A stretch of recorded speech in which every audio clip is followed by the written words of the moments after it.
apparently, an Irish court has ruled that Subway's sandwich bread is not bread. It is not legally bread. That's funny.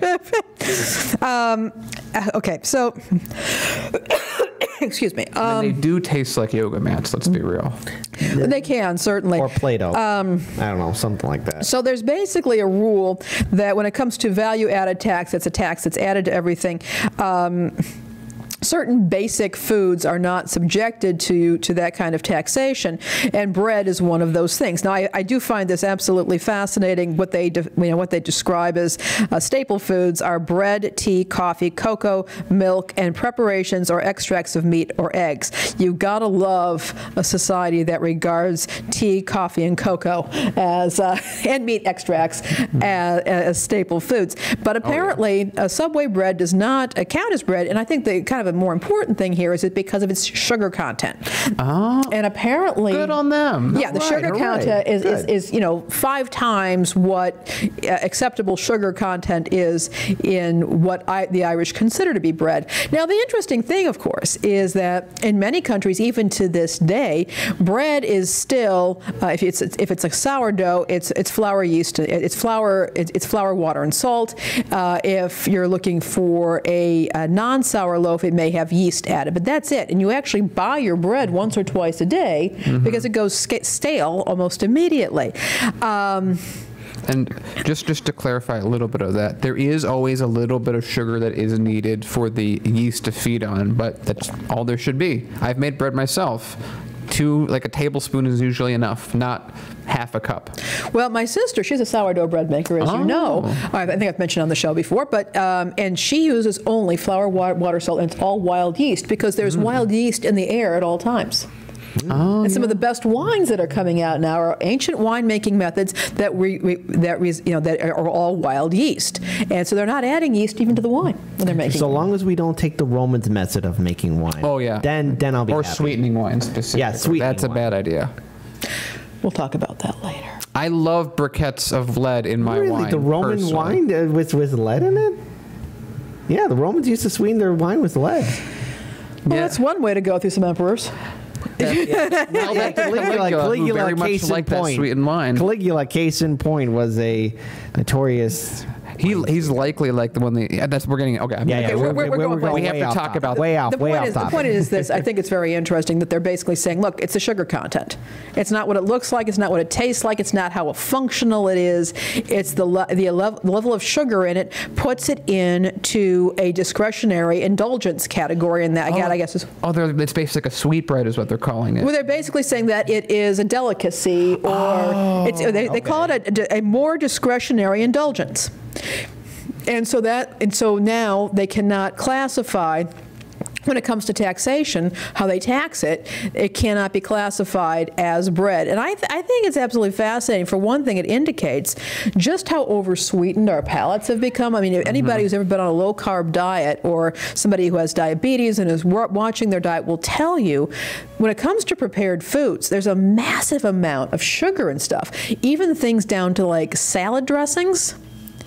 Everybody's like, oh yeah, you want to have your healthy salad. Yeah, check the amount of sugar in that buttermilk ranch that you're buying off the shelf. A lot of times people don't even realize that the salad that they're getting to try and be healthier than eating the burger is actually less healthy than said burger. And you're exactly right. In America, it's not real food unless you've added 10% sugar by volume to it, because high fructose corn syrup is just so cheap, and it's like by weight, like less expensive than water in a lot of cases. It's ridiculous. And I've been out of country a number of times, like 2 or 3, not that many, but the food is like all better. And it's like I cook a lot of my own meals for sort of the reasons you brought up. I'm a faster, and I think that one of the easiest rules to follow is to make your own food, because it forces you to not act impulsively and just grab a bag of chips out of there. If you have to spend 30 minutes making a pork chop and then something garnish it, you're going to eat when you're hungry. Yeah. And America's very much eat when your glucose runs out, because your body's addicted. Right. Your body doesn't understand. Your body loses its ability to distinguish between genuine hunger and when you need, and when you've got a blood sugar issue. And you can control the blood sugar by watching what you eat or not eating at all, those of us who do fasting. So absolutely. Any case, I thought it was a fun story on one hand, but also kind of a serious issue. It gives you an idea, because Subway has billed itself for decades now as being the healthier alternative to standard fast food. And that is not the case, and that is not necessarily the case. Yeah, I just want to, just as a final, there's actually a really, this will be right up your alley. This is a good YouTube channel. I'll send some of these videos to you on how, where Subway is and how they're having a lot of issues themselves with their growth because they no longer, well, Jared, but besides there is that Jared message. Yeah, they no longer we don't talk about Jared anymore. Yeah, they don't have, when they started originally, they were like the only, like, oh, this is the healthy food chain thing, and now they have a ton of competition. Yeah. Yeah. That happened to Whole Foods as well. Yeah, well, Whole Foods is in its own little mess because, when you sell a bottle of water with celery in it and say, here you go, and then pay, what, $10 for that bottle? I mean, come on, get out of here. No. It was asparagus water. Asparagus water. Okay, whatever. It's celery, asparagus. I mean, the point is they put a vegetable into a bottle of water and said, no, this is healthy. Do that. Like, what? And there are people who bought that. That's a sad fact. There are many sad things in this world. I know. It's a very sad world that we live in. Asparagus water. All right, moving on. Food waste is a major concern. We end up throwing out a lot of food. A lot of it because we don't cook at home. We will buy something that we think we have a good intention to cook, and then we put it in the fridge and we leave it there, and then it dies, and we have to throw it out. We have a massive food waste problem here. University of Illinois at Chicago has received is going to be receiving a $300,000 grant from the Environmental Protection Agency for a community project to reduce food waste. And what they're going to be doing is they're going to be diverting food waste using anaerobic digesters. These are microbes that actually will digest food scraps.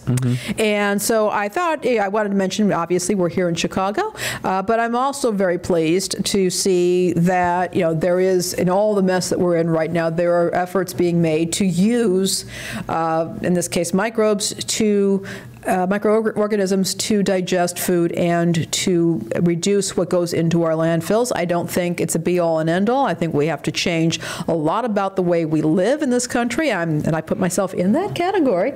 But I think it's good news to hear that the EPA is investing in this and that these projects are moving forward, in this case right here in Chicago at UIC. I would just, this is sort of adjacent to this, but someone made this a point to me, and I thought it was a really, really good point about like recycling. And what recycling is passing the buck to the consumers for the waste generated by producers. And because if they had to get rid of if they were liable for all the plastic waste, it would be very expensive for them. But if you break it down the food chain and you say, no, you have to recycle this thing. And so that sort of reminds me of this is a path of, and let's be real, regular people can't sustainably, especially with the amount of time people just don't have because they're working 5,000 jobs. They don't have the time to like properly compost in a way that makes good compost. And a lot of people, if you're living in like an apartment building, smell. And what garden? Yeah. Yeesh. I don't know. Daniel kind of brought up some good points with all of that, but I'm always, when we talk about food waste, like again, I can't help but think about my times when I used to work at Costco and when I also did my job at West Point. I was working in the kitchens. I always dreaded and hated to be the person to throw out so much food, even if it was still good. I mean, it's just one of those things that I just hate, and there's so much waste. I don't like that. And so I want to also disclaim that even today I was very sad. I had to throw away a pound of ground beef, and I was really sad. I was like looking at it, and I'm like, no, this is spoiled. I can't do anything with it. I'm really sorry I didn't eat it, because I feel like if I eat meat, my job is to consume all of it because the animal lived for a purpose, and if that purpose is for us to eat it, I'm not going to waste it. So I feel terrible. I think there was a time when people had much smaller refrigerators. They had much smaller cabinet space. It could be far less cabinet space. As I've pointed out on the show before, if you go online and look, say, at online appliance stores in the UK, they have a whole separate section of American refrigerators. And the big difference there is the size of the refrigerator. Yeah. Yeah. The idea, though, is that you go shopping on a regular basis, that your stores, and it could even be a supermarket, but it also could be a greengrocer for your produce, a butcher shop for your meat, a fishmonger for your fish. The point is that you can easily walk to a store, do your marketing, and then come home and make a meal. And you may have a little extra in the house, certainly, but you're shopping instead of doing these massive hauls, because just to get through the parking lot, you're walking a quarter of a mile. The idea in many of these countries is no. I mean, you do your shopping, you buy your groceries fresh, you plan your meals, you buy your groceries fresh, you make things up, and that's the way you do it. What would happen if our cities were planned so that people had fresh food within walking distance? And I mean, and a lot of us don't even really have that, even those of us who live in neighborhoods where there are plenty of grocery stores, because they're huge, number one, but number two, they're just really not designed for a person who wants to be shopping several times a week, so they're eating fresh food and they only have a limited amount of space in their homes.